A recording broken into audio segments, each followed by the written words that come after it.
que je fais. Je suis refait pour la simple et bonne raison que j'ai de nouveau ma voix et donc je vais de nouveau pouvoir casser les oreilles de tout le monde à jouer à la Castafiore. Voilà. Bon, là on tourne beaucoup mais on fait rien. Aujourd'hui, j'ai envie de faire une vidéo sur les recommandations de séries queer. Queer qui veut dire LGBT. Q+, QIA+, bah genre de ce spectre-là. Queer en fait c'est juste un terme un peu plus inclusif, un peu moins chiant à dire que LGBTQIA+. Bref, c'est tout, c'est pour ça que je l'utilise. Mais donc ça veut dire des séries avec des bonnes représentations de personnes gays, bi, trans, lesbiennes, aro, ace, etc. etc. Parce que du coup c'est assez rare. Il y a trop de gens hétéros dans les séries et ça m'énerve. Donc ça fait un peu de bien d'avoir des représentations de temps en temps. Quoique il y a de plus en plus de personnes LGBT dans des séries ou des films qui n'ont pas forcément pour but de montrer des personnes LGBT. Mais en tout cas, ça fait du bien de voir des représentations. Je vais aussi citer des séries un peu plus random, qui sont pas par rapport à ça forcément, mais qui ont aussi des gens que je trouve bien représentés. Je sais pas si je suis très claire dans ce que je raconte, mais vous allez voir. J'ai essayé de diversifier un petit peu les types, même s'il y en a qui reviennent un peu parce que c'est logique. Voilà. Alors, disclaimer. Voilà. Je pars du principe que si vous regardez cette vidéo, vous êtes en âge de regarder ces films-là et ces séries-là. Parce que... voilà. Si vous êtes trop mineur, ne regardez pas, tout simplement, voilà. Commençons par des films avant de nous attaquer aux séries. Alors, un film que j'ai beaucoup aimé qui est sur Netflix, c'est Si tu savais. Enfin, c'est une romance lesbienne qui est vraiment mignonne, qui est bien mise en avant. Enfin, c'est des assez bonnes représentations, c'est pas le truc du siècle, mais c'est franchement un film assez mignon, assez cute. Et voilà, j'ai pas grand chose à rajouter sur celui-là. Il est sur Netflix, parce que je vais essayer de citer des trucs qui sont... Enfin, où est-ce que vous pouvez les voir, parce que souvent c'est trop chiant, parce que à chaque fois que j'ai des recommandations de films et tout, je suis en mode je veux absolument le voir, et après il est disponible nulle part, c'est insupportable, donc je vous... voilà. Il y en a un, je crois qu'il n'est plus sur Netflix, alors qu'il y était, ils l'ont enlevé. Et du coup c'est un petit peu triste parce que franchement il était pas mal. Le portrait de la jeune fille en feu. C'est un film qui se passe au XVIIIe siècle. Et c'est du coup une romance entre deux femmes. Et c'est un peu... Enfin c'est super bien fait. Parce que ça montre genre comment l'homosexualité était vue à l'époque. Et du coup je trouvais ça hyper intéressant. C'est vraiment un très beau film. C'est un film d'auteur hein. Donc si vous aimez pas des trucs un peu tirés en longueur, regardez pas. Voilà, peut-être que vous allez beaucoup pleurer quand vous allez voir tout ce que je vais vous proposer aujourd'hui. Ce n'est pas grave parce que nous sommes ensemble. Un film dont je ne vais pas parler, bah du coup j'en parle quand même, mais c'est Call Me By Your Name. Alors, il est sur Netflix. Si jamais vous voulez le voir, allez-y. Énormément de personnes l'aiment. C'est un film très aimé d'ailleurs. Mathilde, je te vois, je sais. Voilà. Si je ne veux pas trop le mettre en avant, c'est parce que la différence d'âge elle pique un peu. C'est pas la meilleure représentation LGBT que j'ai vue dans ma vie quoi. Genre franchement j'ai vu mieux comme représentation. Après c'est un beau film, mais niveau représentation j'ai vu mieux. Hein. C'est pour ça que je vais pas le promouvoir trop. Pour changer un petit peu des romances entre deux femmes, nous allons parler de romances entre deux hommes parce qu'il y a un film sur Netflix que j'ai beaucoup apprécié, c'est Son nom en plein cœur. C'était assez touchant, voilà, c'était deux soldats qui tombent amoureux l'un de l'autre. Et c'était très triste, voilà, tout simplement, c'était très triste. Honnêtement, je me souviens plus de tout parce que c'était quand même il y a un moment. Faudrait que je le regarde de nouveau. Mais je sais qu'il était bien. En continuant sur les séries Netflix maintenant, il y a plusieurs séries, franchement, qui sont pas mal. Je trouve qu'on ne parle pas assez des séries Netflix. Enfin, franchement, c'est bien toujours. Enfin, c'est pas toujours... c'est pas du grand cinéma, mais c'est très divertissant. Et moi, je pense qu'on n'a pas besoin de regarder du grand cinéma pour apprécier des œuvres. D'ailleurs, j'ai pas fait de texte. Oh, là. La première, c'est donc Hartley Cœur à vif. Je crois que c'est Heartbreak High School truc. Je sais pas ce que c'est le nom en anglais, mais en français c'est Heart les cœurs à vif. Et franchement, c'est pas du tout une série qui est axée LGBT. C'est juste que je trouve qu'il y a pas mal de représentations qui sont super intéressantes, même si c'est pas toujours les plus saines. C'est quand même intéressant. Et il y a une super représentation autiste. L'actrice est autiste elle-même. Et je sais qu'il y a énormément de personnes autistes, dont moi, qui peuvent s'y retrouver beaucoup dans ses actions, dans son comportement. Et donc ça, c'est oui. Donc franchement, allez voir. Elle est assez fun cette série. Ça, c'est un petit peu classique, mais bon, Heartstopper, je pense que vous connaissez si vous connaissez les séries LGBT, c'est vraiment la série LGBT par définition. Il y a plein de représentations, c'est vraiment génial parce qu'il y a une personne non-binaire. Il y a aussi une personne non-binaire dans Heart Like a Div, je crois. Une personne trans, il y a une personne bi, il y a une personne aro-ace, il y a des personnes lesbiennes, gays, enfin il y a vraiment de tout. Et ça, c'est vraiment cool. Il y a même des personnes hétéro, parce que j'ai remarqué qu'en fait, ils n'arrivent pas à faire des séries où il y a et des personnes LGBT et des personnes hétéro-cis. Genre, ils n'arrivent pas à mélanger les deux univers. Je comprends pas le phénomène. Genre, pourquoi faire? Enfin, les deux peuvent coexister, vous êtes quand même au courant. Enfin, c'est un petit peu énervant. Il y a aussi pas mal d'origines différentes, donc c'est cool aussi. Petit point négatif, j'ai apprécié la première saison, même si elle est un peu fleur bleue. J'ai pas du tout aimé la deuxième saison. Je sais pas ce qu'ils ont fait. Elle était cringe, mais cringe. Oh, horrible. Voilà. Mais la troisième saison, elle était mais genre super bien. Enfin, vraiment, elle était bien mieux que les deux premières. Et du coup, j'étais super étonnée. Si jamais vous avez la flemme d'attendre 3 saisons pour voir un truc bien, je vous comprends. Mais peut-être que vous allez aimer dès la première saison. Voilà. Si vous voulez tenter, franchement, super représentation. Trigger warning, parce que ça parle vraiment de beaucoup de sujets de la santé mentale qui peuvent être très trigger. Donc, faites attention. Voilà. Mais ça vaut un peu pour toutes. Mais il y a des trigger warnings un peu sur toutes les séries que je suis en train de parler. Mais donc renseignez-vous avant, voilà, si jamais vous êtes sensible sur un sujet ou un autre, faites gaffe, voilà. Parlons de Young Royal, voilà, on a la flemme de le prononcer à l'anglaise, de Young Royal, de Jeunes Royaux. Non, je suis pas sûre. Petite dédicace à LJ, je fais des dédicaces aujourd'hui dans mes vidéos. Les Jeunes Royaux, mais non, je vais prononcer à la française, hein, Young Royals, c'est pas grave. C'est une série qui se base sur deux personnes, sur une romance entre deux jeunes hommes dans une école. Elle est très triste cette série. Elle est déchirante de beaucoup de manières. Elle est très très bien, faut aller la voir. Il y a beaucoup de dilemmes, c'est assez frustrant des fois, mais c'est bien. Voilà, je vous spoil pas plus. Pour l'instant, je propose que des trucs sur Netflix, c'est plutôt pas mal. Attention parce que ça va pas continuer. Après il y a des trucs, vous allez vous démerder, désolée. Nous allons partir sur plus des animés. Voilà, parce que vraiment j'ai eu une période où je lisais beaucoup de mangas, je regardais beaucoup d'animés. Et il faut avouer qu'il y en a qui sont vraiment des masterclass. Non, ça se dit pas. Des masterpieces, ça a plus de sens. Voilà. Mais donc, je peux citer Yuri on Ice. C'est pas vraiment une romance, mais c'est très fortement sous-entendu. Très fortement. Genre, les deux, ils s'embrassent. Mais c'est des bros, voilà. Un truc sur le patinage artistique, voilà. Et il est trop bien. Il est vraiment trop bien. Il est assez court, voilà. Donc, franchement, allez le voir. Je sais pas, vous pouvez le trouver en streaming. Non, j'avais pas regardé en streaming, j'avais pris le compte d'un pote pour regarder. C'était genre Crunchyroll, je crois. Mais du coup, je ne l'ai plus, ce compte. Sinon, il y a évidemment Given.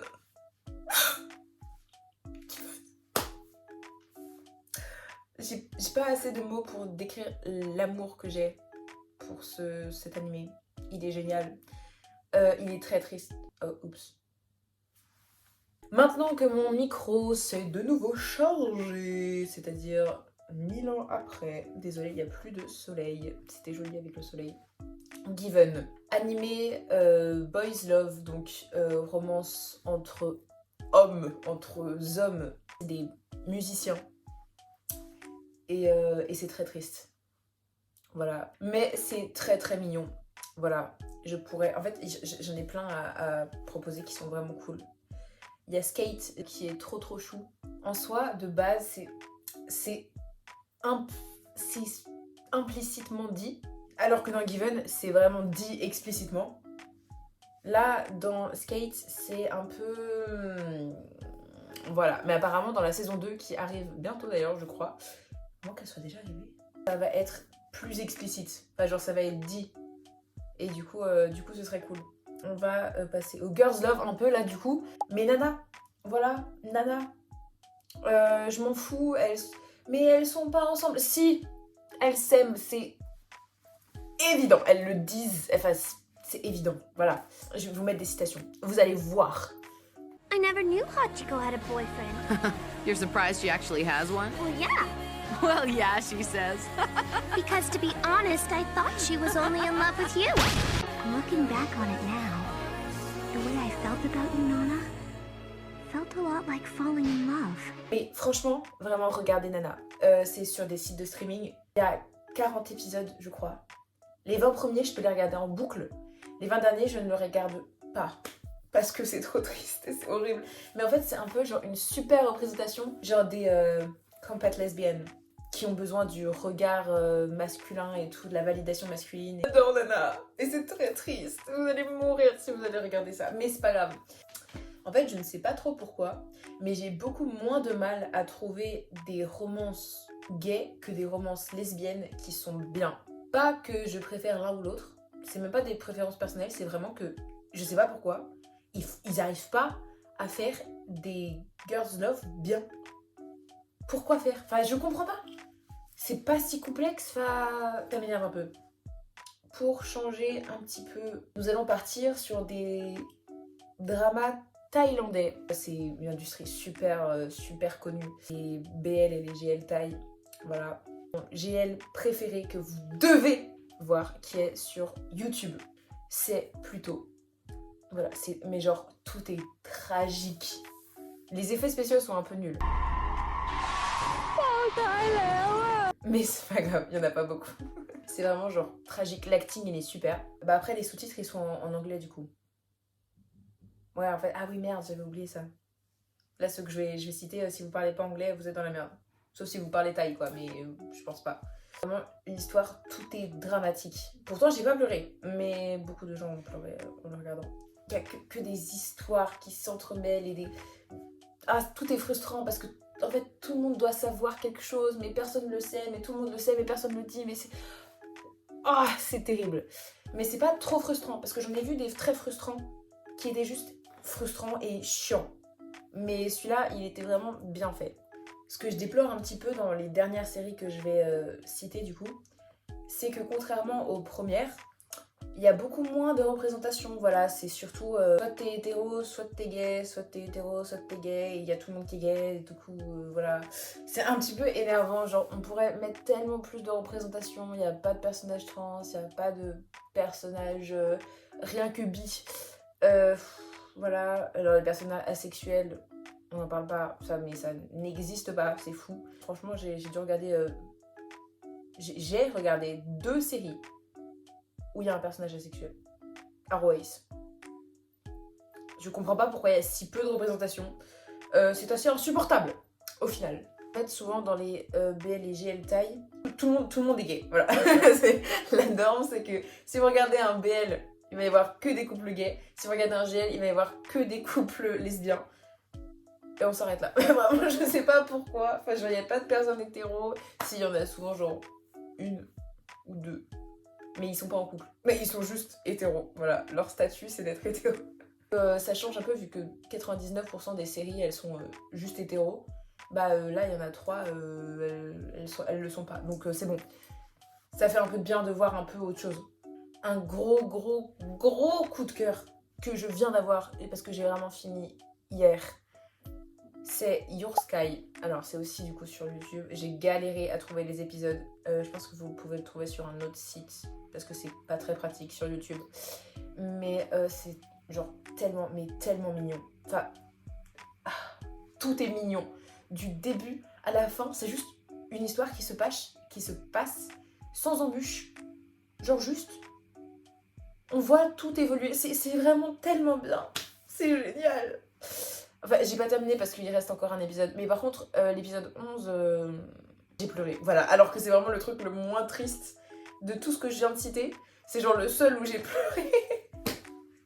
mais vraiment, ça m'a dévastée. C'était terrible. J'en ai cassé mes lunettes. No joke. J'en ai vraiment cassé mes lunettes. J'étais en train de pleurer à cause de ma série. Je mets mes lunettes. Je comprends pas pourquoi je vois pas bien. Pourquoi faire? J'ai fait quoi? En plus, j'ai mon bracelet qui s'est cassé aussi. Qu'est-ce qui se passe? J'ai perdu le verre. Il y a 3 couples dans la série. Et genre les 3, je les aime tous plus les uns que les autres. Enfin, c'est vraiment trop chou. Après, il y a des moments un peu cringe. En mode juste en mode ah, arrêtez de faire ça, c'est gênant. J'ai regardé aussi un autre GL. Hop, là je te coupe, attends. Oula. Par contre, ça va pas du tout. On peut changer Ouais, voilà, ça c'est mieux. Ok, donc je disais donc. J'ai mis légèrement du temps avant de monter cette vidéo parce que je l'ai vraiment tournée il y a à peu près 1500 ans. Donc j'ai regardé à peu près 1500 séries entre-temps, pour la simple et bonne raison que si vous voulez savoir mes hyperfixations du moment, juste regardez mes vidéos parce que je fais que parler de mes hyperfixations, ça, voilà, donc c'est assez simple de savoir. La guitare, je parle de guitare. Les séries LGBT, je parle des séries LGBT. Donc, commençons par donner mes 2-3 petits coups de cœur que j'ai envie de rajouter parce que c'est hyper important, parce que je les ai vus entre-temps et je n'en avais pas connaissance avant et vous devez en avoir connaissance.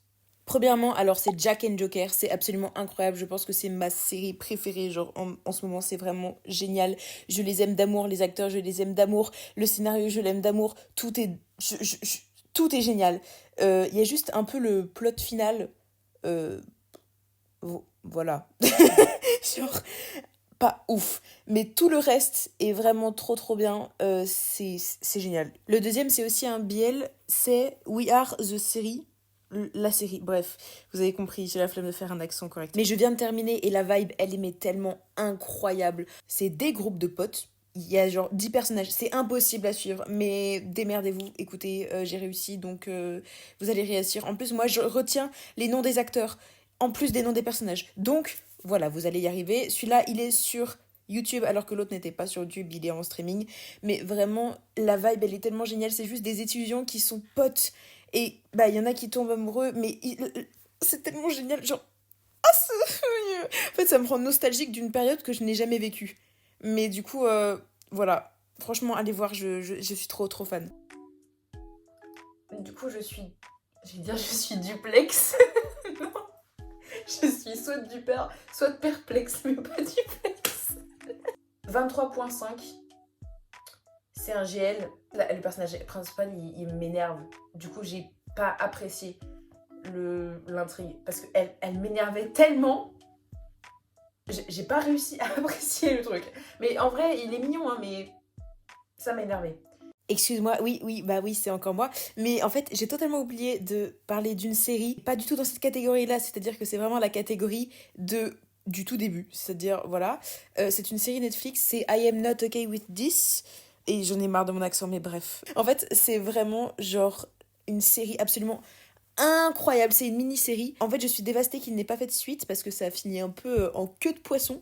Mais c'est mes lesbiennes préférées. Enfin, je les aime d'amour. C'est absolument... Tout est incroyable. Cette série, elle est tellement sous-cotée. Personne ne la connaît. Il faut absolument la regarder. Je suis... Oh, elle est géniale.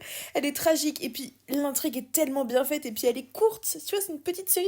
Donc, vraiment, faut foncer la regarder. Celle-là, il faut y aller. En plus, elle est sur Netflix. Pour finir, je pense que je vais parler de quelques séries où il y a des personnages LGBT que j'ai adorés et qui sont pas du tout par rapport... Enfin, que les séries sont pas du tout par rapport à eux. Enfin, genre, la romance n'est pas du tout le centre de leur histoire, mais qui y sont beaucoup trop bien et que je les aime d'amour. Dans Umbrella Academy, Klaus, je l'aime, mais tellement, genre... franchement, Umbrella Academy, c'était une série que j'ai beaucoup aimée, mais vraiment, mais Klaus, mais c'est mon personnage préféré de tous les temps, enfin, je l'aime tellement, et son histoire avec son copain, elle est tellement tragique, vraiment, genre... Je pense que, je sais pas si j'ai pleuré, mais elle était terrible. Vraiment, ça m'a brisé le cœur. Voilà. Dans Shadowhunters, Alec et Magnus, je les aime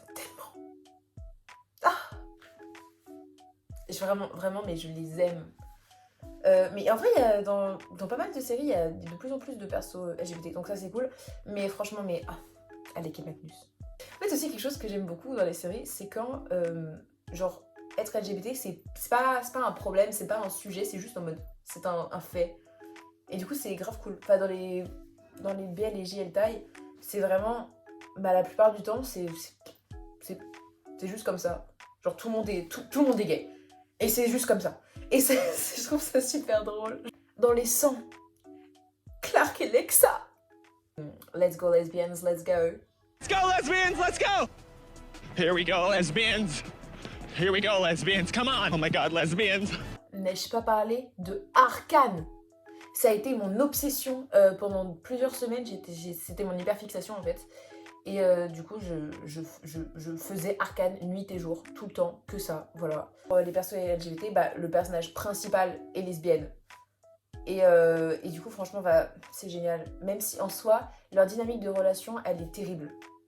Pour la simple et bonne raison que c'est un oppresseur et un opprimé. Voilà, c'est pas terrible. Dictateur X dictaturé, c'est non. Voilà, tout simplement. Mais dans Arcane, il y a aussi un personnage transgenre. Et du coup, ça, c'est cool parce qu'on n'en voit pas souvent. Et franchement, elle était trop stylée. Donc, on valide. J'ai oublié ma série. Oh, c'était mon bébé. J'avais oublié son existence. C'est Grisha. C'est aussi sur Netflix. Mais vraiment, elle était géniale, cette série. Parce qu'en fait, j'avais lu les livres. Et si j'en parle, c'est pour la simple et bonne raison qu'il y a deux personnages que j'aime tant, qui sont ensemble. Et vraiment, je peux mourir pour eux. Pendant un moment, j'étais totalement obsédée. Je ne voyais que des edits de eux deux. C'était tout. Il y avait que eux qui existaient et c'était génial. Je sais plus leur nom. Il y avait un J, Dylan et J. Jasper et Wylan, putain, c'est pas Dylan, je suis trop con. Il y avait un J pourtant, mais Dylan, non mais Jasper et Wylan. Du coup, c'était mes persos préférés. J'ai fait que des séries et des films parce que en fait, j'ai pas tant de livres où il y a des personnes LGBT. En fait, j'aime pas lire de la romance. Du coup, j'en lis pas.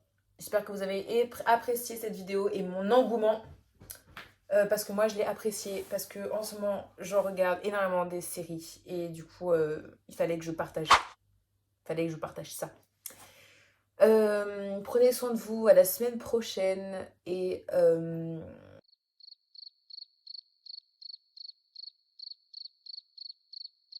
let's go lesbians I guess. Voilà. Ciao fils.